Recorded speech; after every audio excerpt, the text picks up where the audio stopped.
नमस्कार दोस्तों, मेरा नाम है विवेक और आज मैं आपके लिए एक बहुत ही शानदार वैकेंसी ले आया हूं। ये वैकेंसी निकाली है सभी बैंकों के पापा यानी कि आरबीआई ने।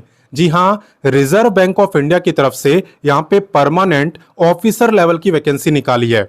अच्छी बात यह है कि यहाँ पे इतना ज्यादा है कि आपको यकीन ही नहीं होगा कि गवर्नमेंट जॉब में इतना भी पे होता है। ठीक है, तो सारी जानकारी मैं आपको दूंगा, सिलेबस भी बताऊंगा, बुक्स भी बताऊंगा, अप्लाई करना भी सिखाऊंगा, सारी जॉब लोकेशन, एग्जाम सेंटर, सब कुछ मैं आपको इस वीडियो में बताने वाला हूं। ठीक है, तो वीडियो को एंड तक जरूर देखना। और जितने बच्चे चैनल पे पहली बार आए हैं, मैं आपको बता दूं, मैं डेली 2 गवर्नमेंट जॉब बताता हूं, जिसमें कि पहली गवर्नमेंट जॉब मैं आपको सुबह 10 बजे बताता हूं, डेली रोजगार विद विवेक पर, जो अभी आप देख रहे हो। तो एक तो आपको इसे सब्सक्राइब करना है, सब्सक्राइब करके बेल आइकन जरूर दबाना, ताकि जैसी मैं वीडियो डालूं तुरंत आप पे नोटिफिकेशन आए और सबसे पहले आप मेरी वीडियोस को देख पाओ। वहीं पे दूसरी गवर्नमेंट जॉब मैं आपको बताता हूं, रोजाना दोपहर 3 बजे एग्जाम सेट चैनल पर। एग्जाम सेट भी हमारा ही चैनल है, वीडियो डिस्क्रिप्शन में जाना, चैनल का लिंक आपको मिल जाएगा, वहां से आपसे सब्सक्राइब कर सकते हो। क्लियर? तो चलिए अब बात करते हैं आज के गवर्नमेंट जॉब की। तो ये तो मैं आपको बता ही चुका हूं कि आज की गवर्नमेंट जॉब निकाली है आरबीआई यानी कि रिजर्व बैंक ऑफ इंडिया ने। और ये दोस्तों आपकी सेंट्रल गवर्नमेंट जॉब है। ठीक है ना, सेंट्रल गवर्नमेंट जॉब। तो चलिए बात करते हैं इंपॉर्टेंट डेट्स की। देखो, आवेदन की बात करें तो इसके आवेदन आप 10 सितंबर से कर सकते थे एंड फॉर्म भरने की लास्ट डेट है 30 सितंबर। ठीक है, तो आपको लास्ट डेट का इंतजार नहीं करना है। कई बार क्या होता है, लास्ट डेट में फॉर्म भरने में प्रॉब्लम आती है, इसलिए आप 30 सितंबर से पहले ही फॉर्म को भर देना। टोटल पोस्टों की अगर बात करें कि सीटें कितनी हैं, तो यहाँ पे 120 सीटें टोटल रहने वाली है। और बात करें कि एग्जाम कब होगा, तो एग्जाम की डेट भी बता दी है। यहाँ पे 18 से 19 अक्टूबर तक आपका एग्जाम हो जाएगा। तो देख रहे हो, सितंबर तक फॉर्म भरे जा रहे हैं और 18-19 अक्टूबर को आपका एग्जाम भी हो जाएगा। तो यहाँ पे सिलेक्शन प्रोसेस भी एकदम फास्ट है। प्लस यहाँ पे ये जो वैकेंसी है ना, इसमें कभी भी डिले नहीं होता है। ऐसा नहीं होता कि पेपर लीक हो गया, सब कुछ एकदम टाइम पे होता है और एकदम रूल्स एंड रेगुलेशन के अकॉर्डिंग। ठीक है, तो चलिए इससे आगे बढ़ते हैं और इसकी बाकी जानकारी लेते हैं। अब मैं आपको बताने वाला हूं एलिजिबिलिटी यानी क्वालिफिकेशन के बारे में। इसे आप ध्यान से देखना, क्योंकि इसको लेके काफी बच्चे कंफ्यूज रहते हैं। देखो, यहां पे अगर आप ग्रेजुएट हो तो आप बन सकते हो ग्रेड बी लेवल के ऑफिसर। ठीक है, किस डिपार्टमेंट में? जनरल डिपार्टमेंट में। याद रखना कि जनरल डिपार्टमेंट के अंदर कोई भी ग्रेजुएट अप्लाई कर सकता है। आपने किसी भी फील्ड में ग्रेजुएशन करी हो, आप अप्लाई कर सकते हो। बस शर्त इतनी सी है कि अगर आप जनरल, ओबीसी या ईडब्ल्यूएस में आते हो, तो आपकी जो मिनिमम परसेंटेज है ग्रेजुएशन में, वो कम से कम 60% होनी चाहिए। इसके अलावा अगर आप SC ST या फिजिकली हैंडीकैप्ड में आते हो, तब आपकी जो मिनिमम परसेंटेज है वो इतनी यहाँ पे होनी चाहिए कम से कम, तभी आप इस वैकेंसी में अप्लाई कर पाओगे। क्लियर? बाकी एक और बात बता दूं कि यहाँ पे और भी ग्रेड बी ऑफिसर की वैकेंसी है, लेकिन इसका डिपार्टमेंट अलग है। आप यहाँ पे देख सकते हो, यहाँ पे तो था जनरल, लेकिन यहाँ पे लिखा है DEPR। इसका मतलब आप देख सकते हो, स्क्रीन पे आपको फुल फॉर्म दिख रही होगी। तो अगर आप इस डिपार्टमेंट में अप्लाई करना चाहते हो, तो जरूरी है कि आपने मास्टर डिग्री करी हो और आपके पोस्ट ग्रेजुएशन में कम से कम 55% मार्क्स हों। अब बात करें कि पीजी किस फील्ड में होनी चाहिए, तो वो होनी चाहिए इकोनॉमिक्स या फिर मैथ या फिर फाइनेंस में। इन 3 में से किसी फील्ड में अगर आपने मास्टर डिग्री करी है, तो आप इस डिपार्टमेंट के लिए अप्लाई कर पाओगे। क्लियर? बाकी एक और डिपार्टमेंट है जिसका नाम है DSIM। स्क्रीन के ऊपर आप फुल फॉर्म देख सकते हो। ठीक है, इसके अंदर भी आपसे पोस्ट ग्रेजुएशन यानी कि मास्टर डिग्री मांगी है, और यहां पे भी जो कम से कम परसेंटेज है वो मांगी है 55%। अब मास्टर डिग्री किस में करी होनी चाहिए, तो आपने करी होनी चाहिए मैथमेटिकल स्टैटिस्टिक्स में।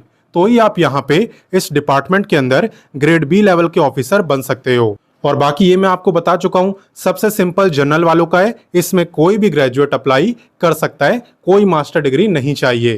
क्लियर? बाकी पे की अगर बात करें तो आपको याद होगा, मैंने वीडियो के स्टार्टिंग में ही बोला था कि भाई पे इतना ज्यादा है कि यकीन ही नहीं होता। आप यहाँ पे देख सकते हो, पर मंथ इतना पे आपका अप्रोक्स रहने वाला है ना, काफी अच्छा। इसलिए मेहनत में भी कोई कमी मत छोड़ना, क्योंकि ऐसी वैकेंसी बार बार नहीं मिलती। आपको फिर 1 साल वेट करना पड़ेगा, क्योंकि ये आरबीआई साल में एक ही बार वैकेंसी निकालता है। ठीक है ना।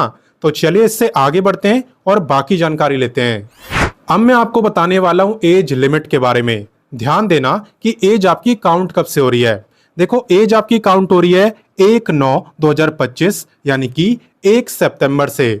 आपको चेक करना है कि 1 सितंबर को आपकी एज कितनी है। अगर उस दिन आपकी एज 21 से 30 साल के बीच में है तो आप इस वैकेंसी में अप्लाई कर सकते हो। ठीक है। बाकी मैं बता दूं कि अगर आपने एमफिल करा हुआ है तो आपकी जो मैक्सिमम एज है वो है 32 ईयर्स, और जिन्होंने पीएचडी करा हुआ है वो यहाँ पे 34 ईयर तक अप्लाई कर सकते हैं। हालांकि ये जितनी एज लिमिट मैं आपको बता रहा हूं ना, सब मैं बता रहा हूं जनरल कैटेगरी के अकॉर्डिंग। अगर आप रिजर्व कैटेगरी में आते हो तो आप सबको अलग से रिलैक्सेशन दिया जाता है। तो चलिए उसके बारे में भी डिटेल में जानते हैं। देखो रिलैक्सेशन की जहां तक बात है तो यहाँ पे SC ST को मिलता है पूरे 5 साल का, OBC वालों को मिलता है 3 साल का, और अगर आप फिजिकली हैंडीकैप्ड हो तो आप भी यहाँ पे ऑफिसर बन सकते हो। ठीक है। जनरल वालों को मिलेगा 10 साल का रिलैक्सेशन, SC ST को 15 और OBC को 13। जो एक्स सर्विसमैन है वो भी यहाँ पे अप्लाई कर सकते हैं, आपको मिल जाएगा 5 साल का रिलैक्सेशन। क्लियर। तो इसमें तो कोई डाउट होगा नहीं आपको। तो चलिए इससे आगे बढ़ते हैं। अब मैं आपको बताने वाला हूं सिलेक्शन प्रोसेस के बारे में, क्योंकि आपको सिर्फ पे ध्यान नहीं देना है, उससे ज्यादा ध्यान आपको सिलेक्शन पे, सिलेबस पे, इस पे देना है। ठीक है ना। तो यहाँ पे देखो सबसे पहले आपका प्रीलिम्स एग्जाम होता है, जो मैंने बताया ही कब होने वाला है। जनरल वालों को होगा 18 अक्टूबर को, और इसके अलावा अगर आप किसी दूसरे डिपार्टमेंट में अप्लाई करते हो तो आपका होगा 19 अक्टूबर को। जो बच्चा प्रीलिम्स एग्जाम को क्वालिफाई करेगा देन वो जाएगा मेंस एग्जाम के लिए। मेन एग्जाम कब होने वाला है? जनरल वालों का होगा 6 दिसंबर को, और अदर डिपार्टमेंट वालों का होगा 7 दिसंबर को। क्लियर। जो बच्चा मेन को भी क्वालिफाई कर लेगा देन उसका सबसे फाइनल में होगा इंटरव्यू। ठीक है। तो एक तरीके से पहले प्रीलिम्स क्वालिफाई करो देन मेंस, उसके बाद इंटरव्यू। हो सकता है आपको ये बड़ा प्रोसेस लगे, लेकिन याद रखो आप RBI के अंदर ग्रुप B लेवल के ऑफिसर बन रहे हो, तो उसके लिए मेहनत तो करनी पड़ेगी ना। अगर इतनी आसानी से सिलेक्शन होता तब तो हर कोई ले लेता, है ना। तो अगर ऑफिसर बनना है तो ऑफिसर जैसी मेहनत भी करनी है। बाकी चलिए मैं आपको यहाँ पे सारे सेंटर बता देता हूँ, एग्जाम का सिलेबस बता देता हूँ, एग्जाम पैटर्न बता देता हूँ, देन बुक्स बताऊंगा। तो दोस्तों अभी मैं हूँ नोटिफिकेशन के पेज नंबर 16 पर, जहाँ पे एग्जाम सेंटर के बारे में बताया हुआ है। ये तो मैंने आपको बता ही दिया था कि यहाँ पे प्रीलिम्स और मेंस 2 एग्जाम आपके होने वाले हैं। तो सबसे पहले प्रीलिम्स एग्जाम के सेंटर की बात करेंगे। तो यहाँ पे आप देख सकते हो, यहाँ पे बताए स्टेट का नाम और किन किन जगहों पे एग्जाम सेंटर यहाँ पे होने वाले हैं, ये उनकी लिस्ट है। जैसे पंजाब, और पंजाब में कहाँ का एग्जाम सेंटर है ये उनकी लिस्ट है। तो ऐसे ही आप देखते जाना, मैं धीरे धीरे स्क्रॉल करूंगा। ठीक है। वैसे आप खुद भी पढ़ सकते हो, पेज नंबर 16 पे ये आपको दिया हुआ है। तो आप देख सकते हो लगभग सभी राज्यों के अंदर एग्जाम सेंटर हैं। तो प्रीलिम्स के एग्जाम में आपको कोई दिक्कत नहीं होगी, क्योंकि ऑलमोस्ट सभी राज्यों में एग्जाम सेंटर दे रखे हैं। बाकी जो बच्चे यहाँ पे प्रीलिम्स को क्वालिफाई करेगा वो जाएगा मेंस एग्जाम में, और मेंस एग्जाम के एग्जाम सेंटर लिमिटेड है। हालांकि जब आप प्रीलिम्स क्वालिफाई कर लोगे तो मेन का एग्जाम छोड़ोगे थोड़ी, वो भी आप दोगे ही, तो उसकी भी कोई दिक्कत यहाँ पे नहीं है। फिर भी सेंटर आप यहाँ पे देख सकते हो, यहाँ से मेंस एग्जाम के सेंटर की लिस्ट है। ठीक है। तो सारी लिस्ट आपको यहाँ पे दी हुई है, यहाँ तक आपके मेंस एग्जाम के सेंटर हैं। और बाकी चलिए अब सिलेबस की बात करते हैं। तो यहाँ पे जब आप पेज नंबर 36 पे आओगे तो आपको देखने को मिलेगा कि यहाँ पे आपको जनरल डिपार्टमेंट का सिलेबस दिया हुआ है, जिसमें मैंने बताया था कि कोई भी ग्रेजुएट अप्लाई कर सकता है। ठीक है। तो पहले बात करते हैं प्रीलिम्स की। ये आपका ऑनलाइन एग्जाम है, यानी कि कंप्यूटर पे आपका एग्जाम होगा, और ऑब्जेक्टिव टाइप है, यानी MCQ टाइप का। एग्जाम की डेट मैंने आपको बताई थी 18 अक्टूबर को होगा, और आपका ये जो एग्जाम है ना ये 200 मार्क्स का होने वाला है। अगर सब्जेक्ट की बात करें तो यहाँ पे general awareness, English language, quantitative aptitude and reasoning, in 4 subject से क्वेश्चन पूछे जाते हैं। टोटल 200 क्वेश्चन आपको करने होते हैं, और टाइम आपको मिलता है 120 मिनट, यानी कि 2 घंटे का। और याद रखना यहाँ पे नेगेटिव मार्किंग भी होती है 0.25 मार्क्स की। तो वही क्वेश्चन आपको करने हैं जो कंफर्म आपको आते हो। जो बच्चे यहाँ पे प्रीलिम्स को क्वालिफाई करेगा वो जाएगा फेज 2 यानी मेंस एग्जाम के लिए, और मेंस एग्जाम कब होगा? 6 दिसंबर को। ठीक है। इसके बारे में भी मैं आपको बता देता हूँ। यहाँ पे आप देख सकते हो मेंस एग्जाम के अंदर बेसिकली 3 पेपर होते हैं अलग अलग शिफ्ट में। पेपर 1 की अगर बात करें तो इसमें इकोनॉमिक और सोशल इश्यूज इससे रिलेटेड क्वेश्चन पूछे जाते हैं। 50% क्वेश्चन आपके ऑब्जेक्टिव टाइप के होते हैं और बाकी के 50% डिस्क्रिप्टिव टाइप के। डिस्क्रिप्टिव यानी इसके आंसर आपको टाइप करके लिखने होते हैं और ऑब्जेक्टिव यानी एमसीक्यू टाइप। तो एमसीक्यू क्वेश्चन करने के लिए आपको 30 मिनट का टाइम मिलता है और 50 मार्क्स का पेपर होता है और वहीं पे टाइप करने के लिए यानी डिस्क्रिप्टिव पेपर के लिए आपको 90 मिनट का टाइम मिलता है और ये भी 50 मार्क्स का पेपर होता है। कुल मिला के 100 मार्क्स का पेपर होता है और टाइम मिलता है 120 मिनट का। इसके बाद होता है आपका पेपर 2 जिसके अंदर इंग्लिश का पेपर होता है और ये जो पूरा पेपर है ये पूरा पेपर डिस्क्रिप्टिव होता है यानी आपको टाइप करना होता है कीबोर्ड पर। तो टोटल 3 क्वेश्चन आपसे पूछे जाते हैं, 100 मार्क्स का पेपर होता है और टाइम मिलता है 90 मिनट का। इसके बाद बात करते हैं पेपर 3 की। पेपर 3 के अंदर जनरल फाइनेंस और मैनेजमेंट इन 2 सब्जेक्ट से रिलेटेड क्वेश्चन आते हैं जिसमें कि 50% होते हैं ऑब्जेक्टिव यानी कि एमसीक्यू टाइप और बाकी के 50% डिस्क्रिप्टिव यानी जिसके आंसर आपको टाइप करके लिखने होते हैं। तो जो पेपर 3 का ऑब्जेक्टिव टाइप है इसके लिए आपको 30 मिनट का टाइम मिलता है और वहीं पर डिस्क्रिप्टिव के लिए 90 मिनट का टाइम। दोनों से ही 50-50 मार्क्स के क्वेश्चन पूछे जाते हैं यानी कि टोटल हो गए 100 क्वेश्चन और टाइम आपको मिलता है 2 घंटे यानी 120 मिनट का। अगर आप ग्रैंड टोटल करोगे तो कुल मिला के 300 मार्क्स का आपका ये पेपर होता है और जितने ज्यादा मार्क्स आप लाओगे उतना आप ही के लिए अच्छा है क्योंकि इससे आपके सिलेक्शन होने के चांसेस भी ज्यादा रहेंगे। और यहाँ पे जो क्वेश्चन है ना वो आपको हिंदी और इंग्लिश दोनों लैंग्वेज में देखने को मिलेंगे एक्सेप्ट इंग्लिश, क्योंकि इंग्लिश तो इंग्लिश में ही आएगा। और मैंने बताया था कि इसे क्वालिफाई करने के बाद सबसे लास्ट में आपका इंटरव्यू होगा। ठीक है, जो आपका इंटरव्यू है वो होने वाला है 75 मार्क्स का। और इंटरव्यू के लिए सिलेक्ट कैसे करते हैं? सिलेक्ट करते हैं फेज सेकंड के मार्क्स के बेस पर यानी कि मेंस एग्जाम के बेस पर। मेंस एग्जाम का पेपर 1, पेपर 2, पेपर 3 सबके मार्क्स को जोड़ते हैं और उसी के बेस पर इंटरव्यू के लिए शॉर्टलिस्ट करते हैं।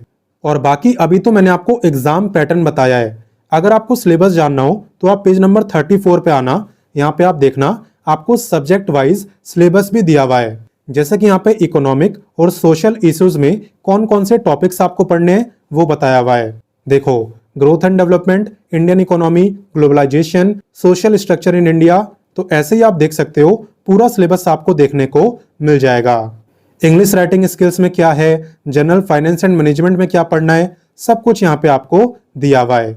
आप पेज नंबर 34 से लेके पढ़ते रहना, आपको पूरा सिलेबस देखने को मिल जाएगा। नोटिफिकेशन आपको कहां से मिलेगा ये मैं आपको आगे बताऊंगा वीडियो में, तो चिंता मत करो। तो भैया आपने एग्जाम सेंटर और सिलेबस सब कुछ देख लिया। अब बात करें कि किन बुक से आप तैयारी कर सकते हो, तो आप वीडियो डिस्क्रिप्शन में जाना। वीडियो के डिस्क्रिप्शन में आपको बुक का लिंक दिया हुआ है। ठीक है, उन बुक को परचेस करके आप इस गवर्नमेंट जॉब की तैयारी कर सकते हो। वो जो बुकें हैं ना वो specially RBI grade B officer के लिए बनाई है। क्लियर? और बाकी अभी जो मैं आपको नोटिफिकेशन दिखा रहा था, अगर वो आपको खुद से पढ़ना है तो वो भी पॉसिबल है। आप वीडियो डिस्क्रिप्शन में जाना, वहां पे आपको व्हाट्सएप का लिंक मिलेगा। ठीक है, व्हाट्सएप पर ही मैंने नोटिफिकेशन भी दिया है, अप्लाई लिंक भी और ऑफिशियल वेबसाइट भी। तो वहां से आप इसका नोटिफिकेशन पढ़ सकते हो। बाकी चलिए मैं आपको यहाँ पे फीस बताता हूँ कि एप्लीकेशन फीस कितनी है, उसके बाद मैं आपको अप्लाई करना सिखाऊंगा। देखो, एप्लीकेशन फीस की जहां तक बात है ना तो ये डिपेंड करती है कि आप किस कैटेगरी में आते हो। जैसे कि यहाँ पे जनरल, ओबीसी और ईडब्ल्यूएस की है 850 प्लस 18% जीएसटी। ठीक है, इनके अलावा एससी, एसटी और फिजिकली हैंडीकैप्ड की है 100 प्लस 18% जीएसटी। और अगर आप आरबीआई के स्टाफ हो यानी पहले से ही आप आरबीआई में किसी भी पोस्ट पे काम करते हो तो आप इस वैकेंसी में फ्री में अप्लाई कर सकते हो, आपकी कोई भी फीस नहीं लगने वाली। क्लियर? तो चलिए मैं आपको अप्लाई करना सिखाता हूं।